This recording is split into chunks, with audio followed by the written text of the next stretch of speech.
government seems to be youth-centric, centered on the youth. So let's start with the example what we are doing here this morning, what we seek to achieve at the end of this meeting. Okay, thank you very much. Today is our national retreat. You know, for every company, for every organization, there's a time to dine out, there's a time to set the pace for the next academic year, there's a time to set the organization running, review what we've done in the past annual year.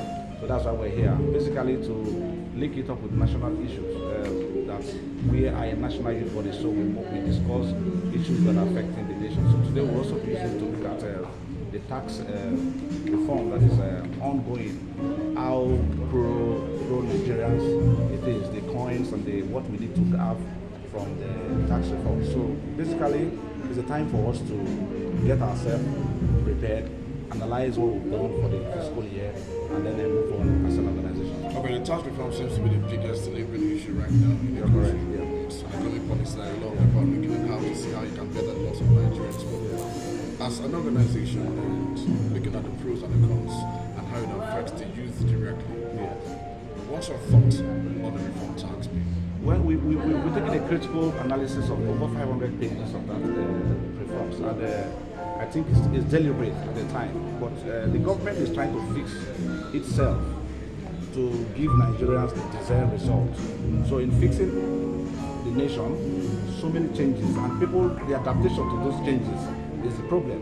So the tax reform that we went through has its importance and also has its fall.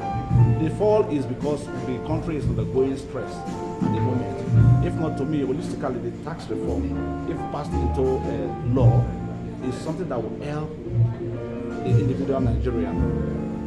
Medium-scale business owners will not be paying tax as much as is beneficial. Communities, there will be community development, there will be state development. For instance, states that are relying solely on the federal revenue will also go back to see that, now they have to push in more local revenue, increase the local revenue strength as against their contribution to the federal post. So it will also take away illegal activities. Let me give you an instance of the north. Mining. Mining is a business that gives a country its income. Some countries get their GDP through mining. But in Nigeria, it is being bastardized, illegalities. In fact, it constitutes major insecurity value in the northern region. So if this tax reform is up, state government will take that mining business serious because they will account for whatever proceeds they are sending to the national coffers. And then, of course, position of industries. Look at so many industries are located here and there. The consumption rate of those industries are elsewhere. So it would dictate the tune, what people call it, dictates the tax that is going to be. So it has a whole lot of benefits in the short time, in the medium time, and in the long run. All this government is doing is to see how they can gather finance internally. The borrowing level is too high, so they are looking at how, the effect of taxation. When you tax yourself unanimously, you see you raise money internally before you look outward. So I think this is what they are trying to do. And taxation have a way it strengthens illegalities in the system. So I agree with you, and I know very optimally that so many people, especially the elitists, even though we know that especially the elitists and tax invaders, will frown at it. But I think government meant well. Okay, although there are areas that are touchy because of a poverty level in our country, there are areas that I think will be stressful. But I think it's good to go as Nigerians. It's pro-Nigeria. Okay, speaking on these tax reforms, what's your position on these tax reforms? I've just made my position clear. I think the House should give it a pass. I think the federal government, led by this administration, Tinubu, means well for the country. It's time for us to sacrifice for the best of our nation. If we don't pay this sacrifice now, when are we going to pay it? We keep procrastinating. Every government that comes, people want to say, don't do this, do that, do this. This is the first time we're having a government that is willing and able. So let's strive ourselves, strain ourselves to make our country better. And to the leadership, in as much as they are doing this, they also need to be responsive.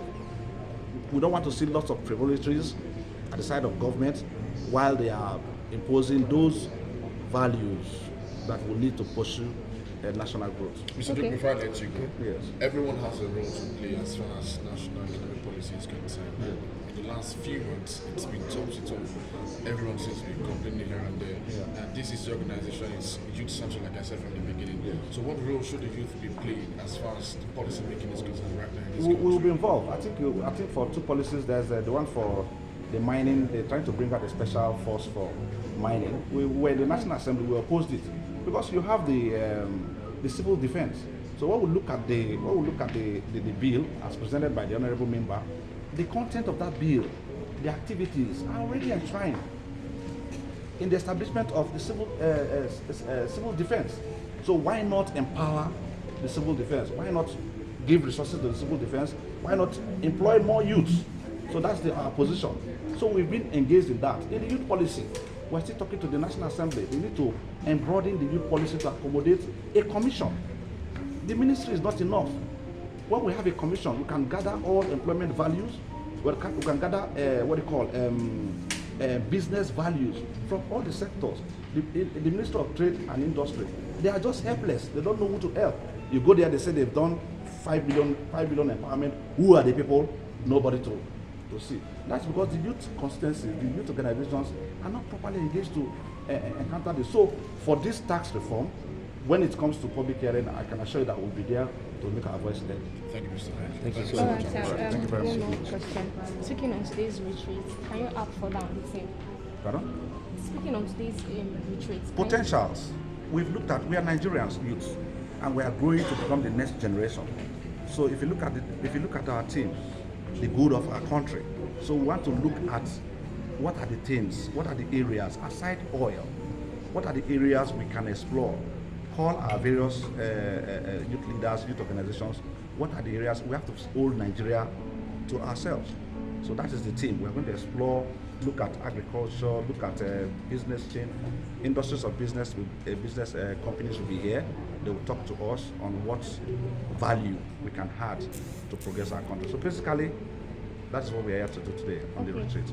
And then, like I earlier said, take a look at where we're coming from for the next fiscal year, what we need to achieve as a youth organization. Okay, now on the tax reform bill. Yeah. Some quarters have praised this initiative, some has condemned it. So what is amiss about this initiative? Alarm, elitist fear. So the invaders are the elites. The people that don't want this to hold are the people that are carrying out illegalities in our nation. Taxation. There are some countries that don't dwell on national resources. Only internal taxation, business run by government and PPP can run a country. So let us come back to the antecedent of the president when he was in Lagos. He used taxation to generate, for how many years you could remember, he was not having federal revenue.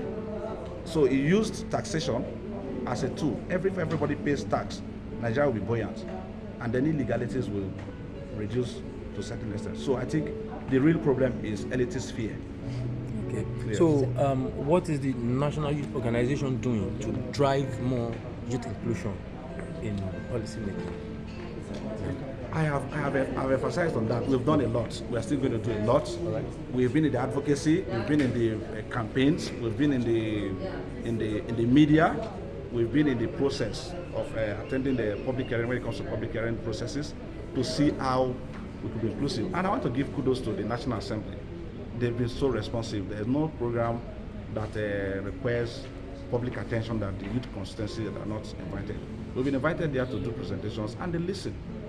People want to hear what the view of others are, mostly the youth demography. Don't forget, we constitute over 70% population of this country, so we must be heard. And that's why we are engaging ourselves in things like this to further our cause. Thank you, sir. Thank you so very much. much. All right.